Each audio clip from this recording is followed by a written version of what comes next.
Howdy, I'm Matt and welcome to another Model Monday, and in this week's episode we are going to be taking a close look at the XUAV Mini Talon. Now, I recently put a vote in the Rag the Nuts of Facebook group, and the model which is at the top of the community vote of literally over 2,600 members is, you guessed it, the XUAV Mini Talon.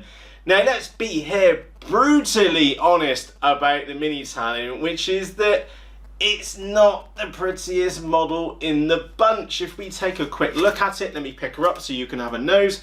It's definitely a flying drone. I think that's probably the best way of explaining it. It's what you would expect for a UAV or unmanned aircraft. It's not the prettiest models ever created. It did hit the odd ugly branch on the way down that very tall tree more than once, if we're brutally honest. Now, that's me raising one of the biggest negative points of that one. It's not the best looker in the world, but what I am gonna put my hand up and fully admit to is that I have very much fallen in love with her less than normal good looks. And the reason why I've fallen in love with this model is because I don't think it can be paralleled by any other model for cost. Now, give you a heads up, you can frequently find this model on Banggood in local warehouses for about 45 quid. So we'll say $50, $55, if that. So it's super cheap. It's a big wingspan. This model is built for FPV. It will fly, and I genuinely mean this, it will cruise at 40 to 50 miles an hour for only 4 to 5 amps. Unparalleled flight efficiency. Now, for these Model Mondays, I'm trying to give you this, and I'll keep on hitting her, I'm trying to give you like this rounded opinion on some of the best RC models out there. That's why we're talking about the Mini Talon, is because it is one of the best FPV models out there. And trying to give you this rounded opinion on it is that I know when I've got my first one, and this is V2 by the way, and I certainly don't have 3 more over there waiting to get built, and so we're going to do some funny stuff with them. Like I said, they're cheap, you know? Anyway, I'm trying to give you this rounded opinion to different models, and the one thing which you will find out there if you do your proper serious research on the Mini Talons is that the people who love them, and the people who hate them with a vengeance. Now, thankfully, there's very few of those. Now, the reason why some people don't like the Mini Talon is because they treat it like a normal model. So when you go to launch a normal model, is that you throw it like 30, maybe even 40 degrees up into the sky, and you expect the model to go off and fly all peachy. But the Mini Talon is one of those very, very strange models, and I'm going to bring this up very, very early in this conversation, which is the Mini Talon is one of the weirdest models which I have for a launch, which is that you must launch it flat. Okay, you launch a Mini Talon. In fact, I'll show you how I launch mine. I get my fingers up underneath that little Z bend there, and then I javelin throw it like that, and you get the wing straight. If you put any up in those wings, she's going to stall. Like I said, this model does like to fly fast. Yeah, that's better. Right. Hold on to your seats in case you ask goodbye. Right. I'm going to get a 3/4 throttle. Yeah. Lob it, yeah? Yeah. You ready? Ready for it. Everything's working? Cool. Throttle. Okay, alright, I'll just get a bit of height on and I'm going to get, well, hopefully get a bit of height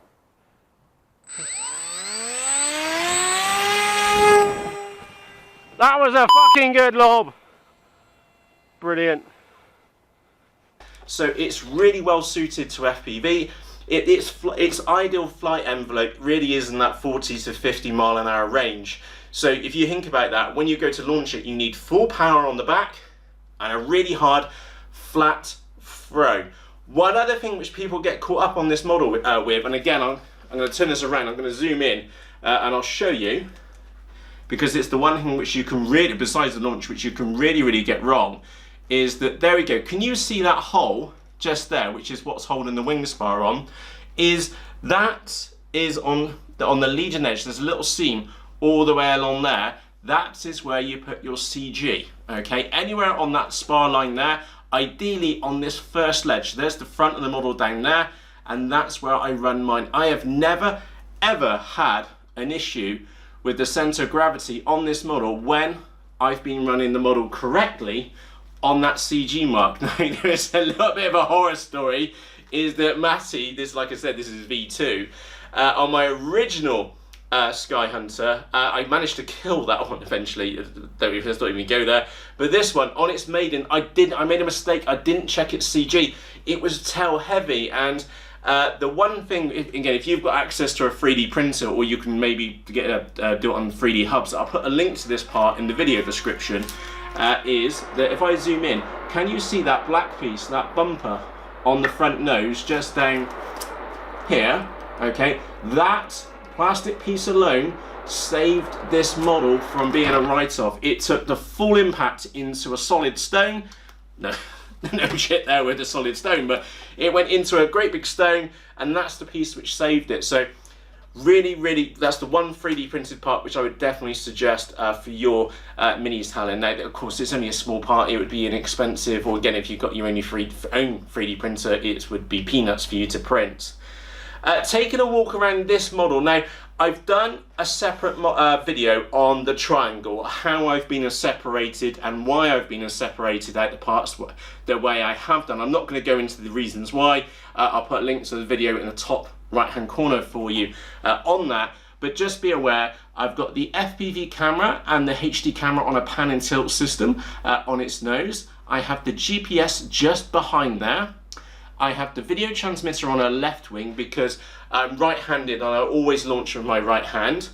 I have a TBS diversity receiver in the right wing, and shock horror, it's right out on the wingtip. You'll see it's right here on the wingtip, and yes, that is slightly unbalanced compared to the video transmitter, but it's maximum separation between the two noisy parts. FPV systems are very noisy, and diversity receivers like this, they're not only receiving, but they're also sending telemetry back. You need to keep that in the back of your head. So you want to keep these two really noisy things away from each other. And then back here, mine's a little bit odd, which is that, and again, it drives me nuts. See that other video, which I said about the triangle of separation, is that if you take a look there, I've got the ESC, which is a Turnigy 60 amp ESC. I run my Mini Talon using the best, and I need to stress this, the best motor and prop combo out there for the Mini Talon, and I'm afraid, let me zoom out, there we go.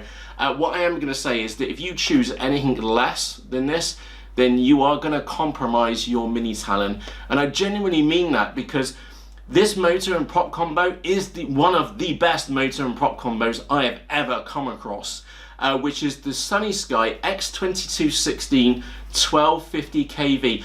I know it's a more expensive motor than like a cheapo one, but if it's unparalleled for flight efficiency, especially combined with this model.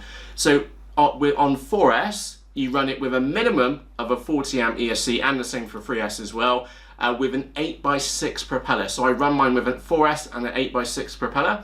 If you're running 3S, then you'll want to use a 9x6 propeller. Please don't make the mistake of thinking that you can put your ESC inside of the fuselage, because there is literally zero cooling or zero airflow in the side of this model. So get your ESC up here on the top. It's very simple to do if you think about it when you're actually building the model, to get the ESC as part of that. In fact, I will just quickly go and grab another model and do a quick edit, so I'll be back to you in just 1 second. So this is like I said, I've got there's 3 other Mini Talons over there. One's being one, let's not even go there, look out for a later episode. But if you take a close look, you will see that even now in the build stage, when I've put the parts together, is that you'll see that I've got the ESC, the wires just to be checked in here. I will then put, once I've confirmed the motor's spinning the right way, is that once I've put these HT leads on, I'll put some sellotape around them, or maybe some insulation tape, just to make sure that they don't pop undone at a later date. But you'll now see that I've already considered that as part of the build. So let's get ourselves zoomed out, back out. Oh, one other thing, you'll see that there's a plywood cage in there.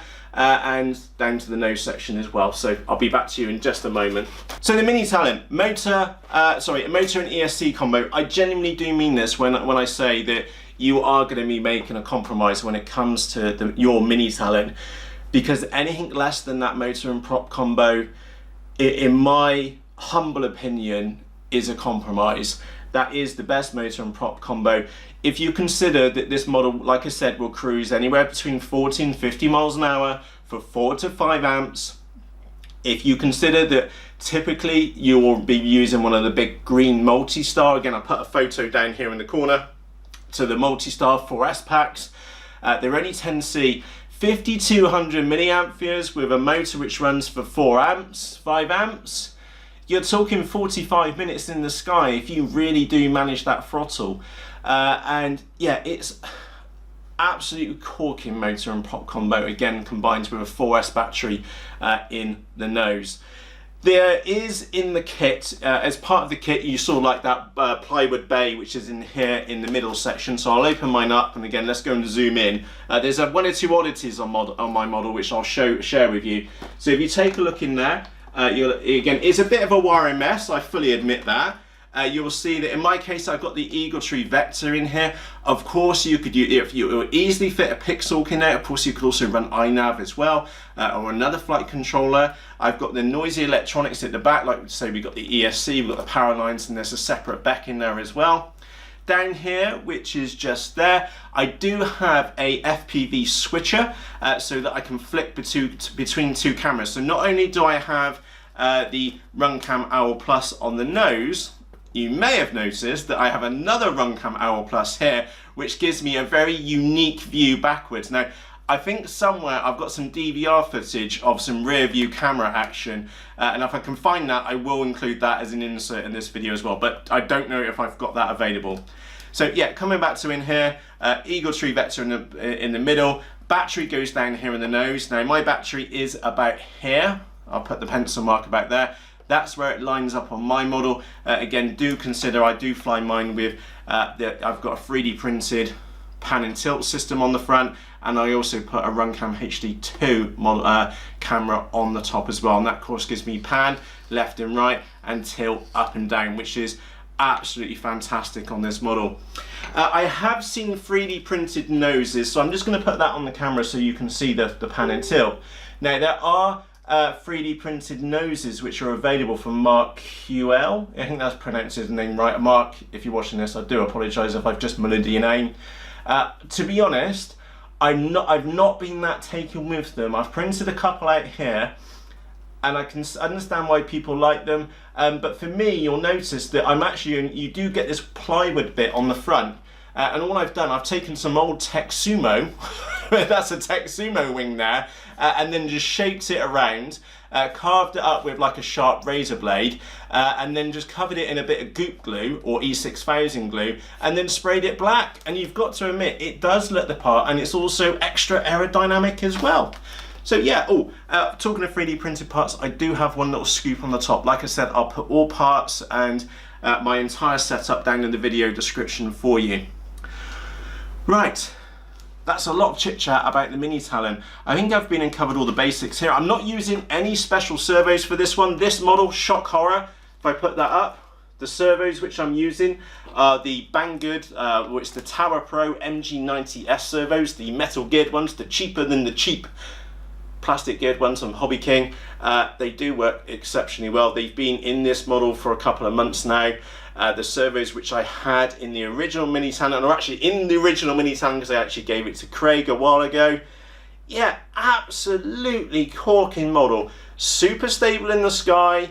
It has pretty good penetration into a headwind. Obviously, depending on how strong that wind is, it will quite easily penetrate a good wind, like compared to a flying wing like the FX61, the Phantom wing, which really does struggle going into a headwind. This one, because of the power that it's designed and its normal flight speed envelope, is that it really will get through the air. There's one thing which I didn't note is that I do have an airspeed sensor on there, which is the pit-up tube for the Vector on the left hand side. And that's it, that's my Mini Talon. One more mod, and you'll see that I've kept the mods to a bare minimum, is that when it comes to this tail section just down here, in fact, let me just go and zoom right in.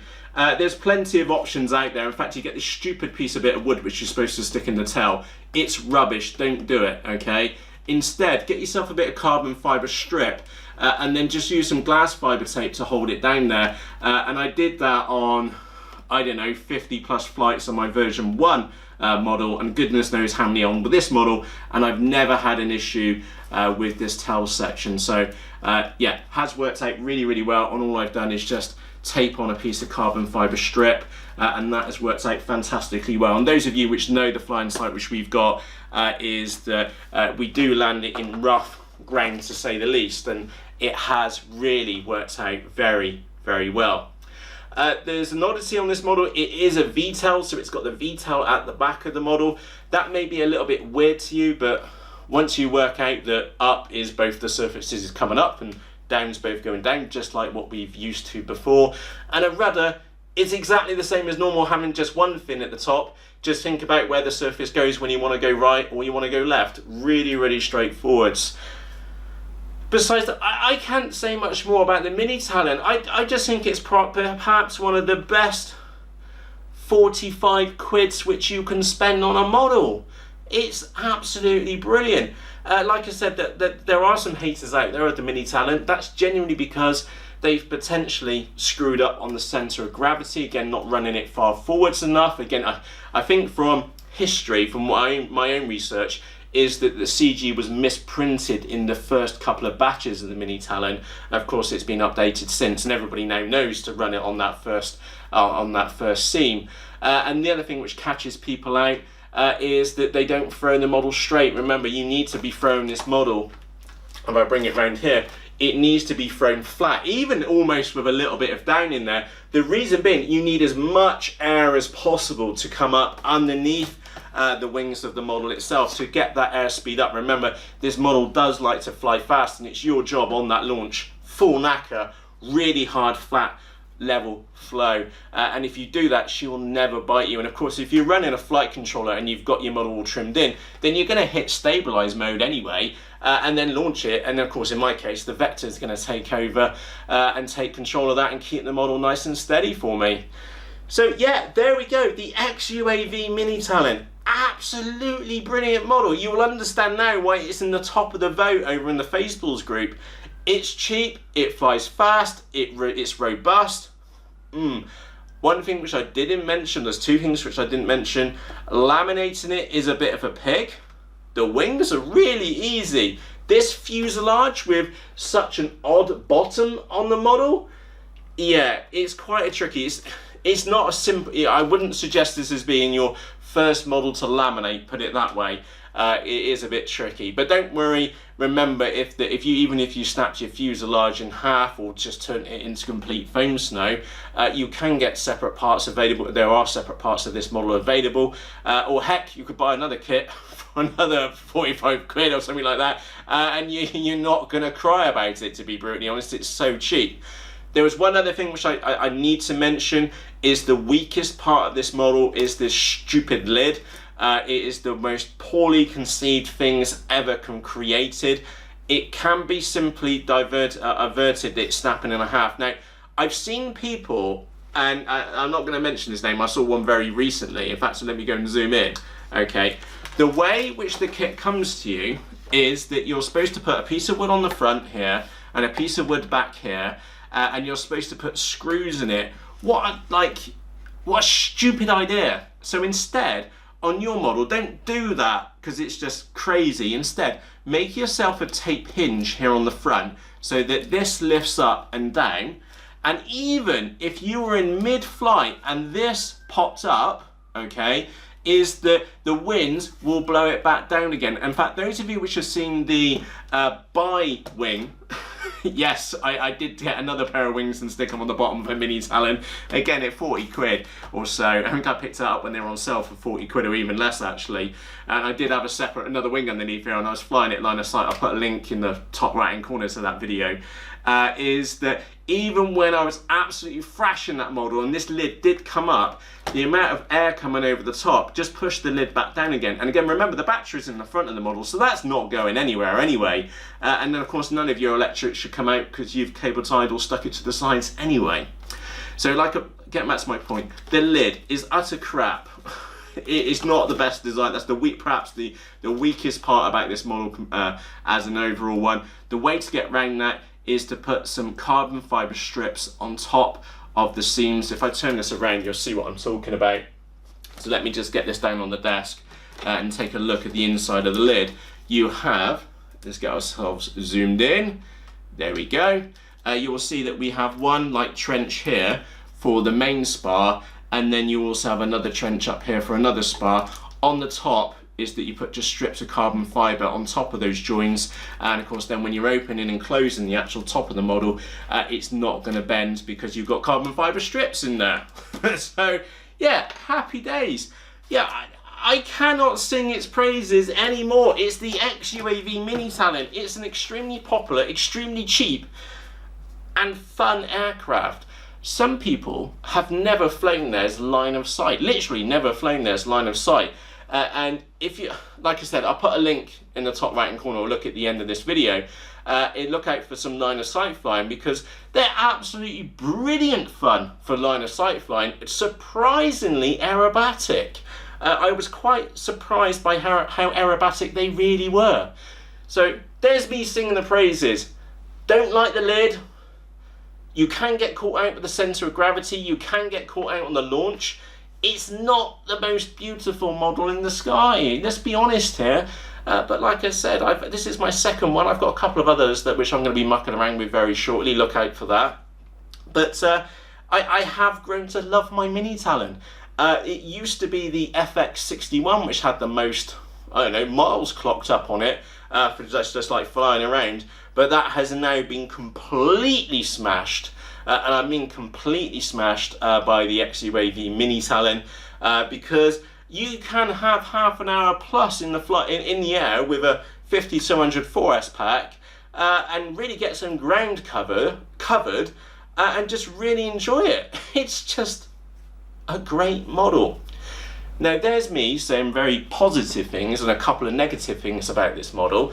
If you have owned or currently own an XUAV Mini Talon, I would really appreciate if you could share with other pilots what your personal opinions are on this model. You can do this underneath this video on YouTube, and please do share your experiences, whether they've been good or bad, because that's one of the things which I'm looking for, is that I'm doing these Model Mondays to highlight some fantastic models. Like we've spoken about the Mini Drac, for example. We're talking about the XUAV Mini Talon. We're going to be talking about the XUAV Clouds in a later episode. I kind of let that one slip, I do apologise. But this model is a really good model. If you own one or have owned one, please do share your opinions with others, and you can do that in the comment section underneath this video. If anything, to just reassure someone else, should they spend 45 quid on this, I'm going to say, corking model, or not, as the case may be. We need to think of both sides of the coin now. So what I'm going to do, I'm going to leave you with some flight footage of me just cruising around some trees and a couple of fields with the XUAV Mini Talon. Just be aware, there's no stabilization going on there. That is all pure stick, so if you see it getting knocked around a little bit, it might be a little bit of thermal, or that is probably not the stick, so just keep that in the back of your mind. I can't say anything more about this model. It's a good model. I've told you all its faults, and if you can get past those and you can get past its less than desirable looks, I think that you may learn to love them, or one, as much as I love mine. I don't think I will ever be without an XUAV Mini Talon in my hangar, and that's me being brutally honest. They are really good value for money, and I think for an FPV aircraft it would be very difficult for someone to come up with another model based upon the cost, the flight efficiency, the availability of parts, not only spare parts for this model, but also the 3D printing parts which are also available for it, and the just general overall value for money and flight experience. It's almost unparalleled. Okay, it is definitely one of those models in the top 5 RC FPV models of all time, for me at least. I hope it is for you too. So for myself, Matt, I sincerely hope that you've been and found this Model Monday episode helpful to you and your flying experiences. If you have any questions or comments about the XUAV Mini Talon, please just ask in the comments section underneath this video. Remember, this model was bought out of my own money for my own abuses. It was not a freebie for review. I've paid for this one, I paid for the one before, I paid for the other two over there, and the other one, what's left of it over there as well. So I'm a fan. I'm biased. I've owned several. They are really good. And on that note, if it is your first time here, I'm Matt, welcome aboard. Don't forget to press the subscribe button underneath this video. Remember, YouTube is special and it requires you to subscribe twice. So also remember to press the little bell icon so when the next video comes out, which could be a flight with the XUAV Mini Talon, YouTube will notify you. So on that note, from myself, Matt, I'm going to leave you with some flight footage of this model. Absolutely corking model. And I'm off now. Cheerios!